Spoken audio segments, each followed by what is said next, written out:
Daniel met Tunde during their first year at the university. They were both standing in a long registration line under the hot sun. Everyone looked confused, tired, and slightly overwhelmed. Daniel was holding a folder of documents so tightly that the papers inside had already started bending. First year, a voice behind him asked. Daniel turned. A tall guy with a relaxed smile stood behind him. Yeah, Daniel replied. Same here, the guy said, stretching out his hand. I'm Tunde. That moment seemed ordinary, but it became the beginning of a friendship that lasted throughout their university years. University life quickly brought them together.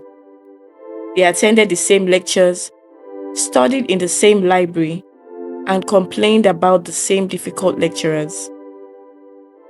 When exams approached, they stayed up late reading and quizzing each other. Sometimes they talked about the future. One evening during their second year, they sat outside their hostel eating noodles from plastic bowls. Tunde laughed and said, by 25, we will both be rich men. Daniel laughed too. I just want to survive this semester first. Back then, success felt close, like something waiting just around the corner. During their third year, Daniel got a small internship during the holidays. It wasn't a big company. The pay was small, but Daniel was excited. He rushed to tell Tunde, I got accepted for the internship. Tunde looked up from his phone. Oh, nice. That was it. Just nice. Daniel waited for something more. Maybe a smile. Maybe a let's celebrate. But Tunde had already returned to scrolling through his phone. Daniel brushed it off. Maybe it just didn't seem like a big deal to him. By the time they reached their final year, the pressure of life after graduation started creeping in.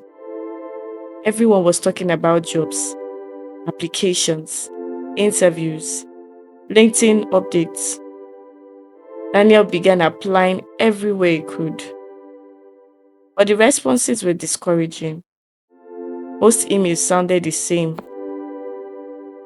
Thank you for applying, but we regret to inform you. The rejection emails kept coming, week after week, month after month. Then one afternoon, something different happened. Tunde got a job offer, a very good one, a big company, a great salary. When Tunde told him, Daniel was genuinely excited. Guy, this is amazing, Daniel said, smiling widely.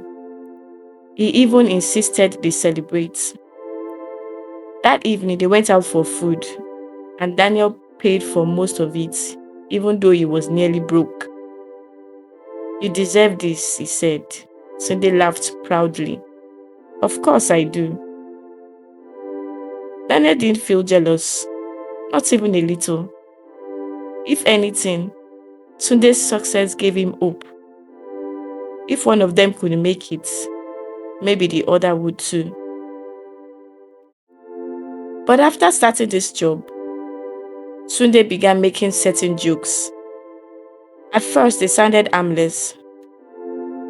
Sometimes when they hang out, Tunde would laugh and say things like, being unemployed must be boring, no? Or, imagine waking up every day with nowhere to go. Sometimes he would glance at Daniel and grin. Guy, you better hurry and find work. Daniel always laughed along. He never felt offended. He believed Tunde was just joking. They had been friends for years.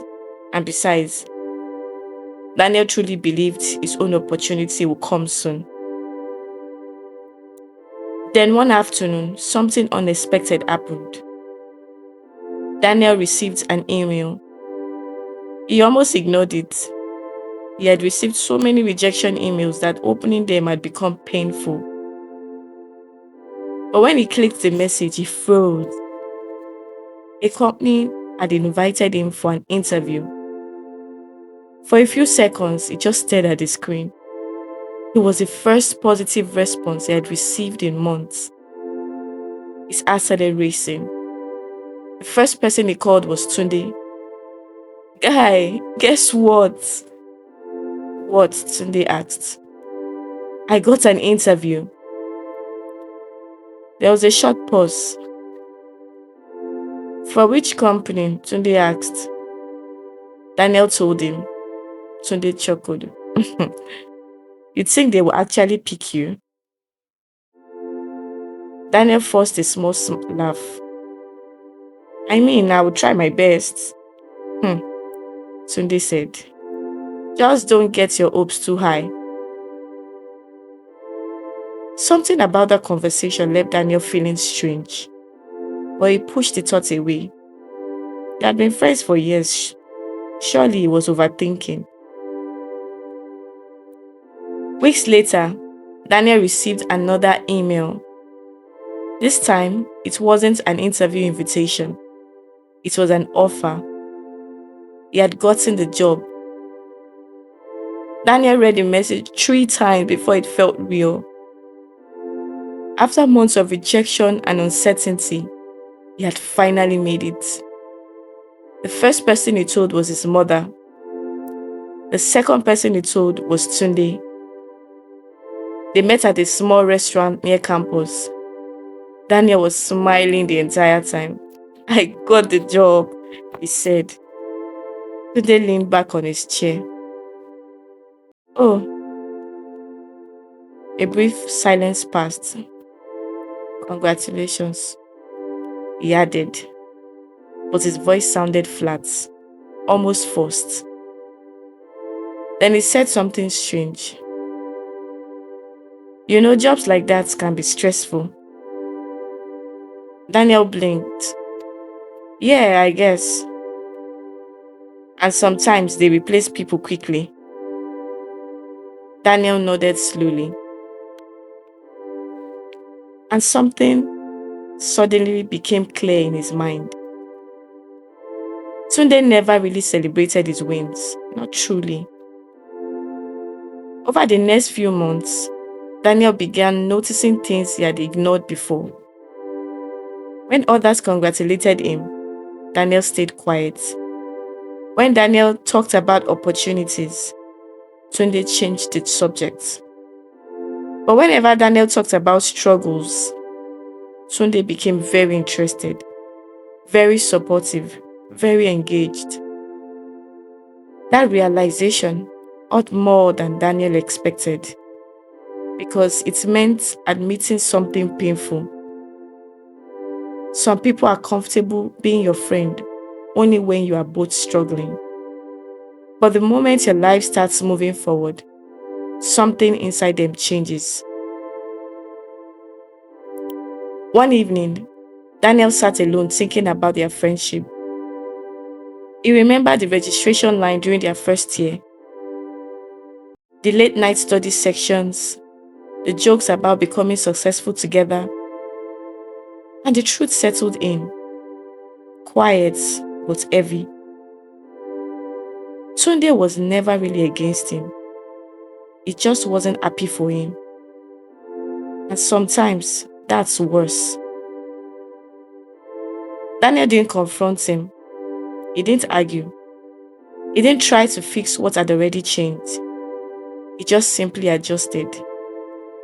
He stopped sharing everything, stopped seeking validation, stopped expecting celebration from someone who couldn't give it. Slowly, he found people who clapped when he won, not people who went silent. Years later, one lesson stayed with him.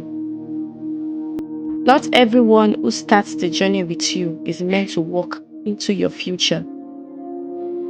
Sometimes, The friend you thought was beside you was only comfortable when you were standing still.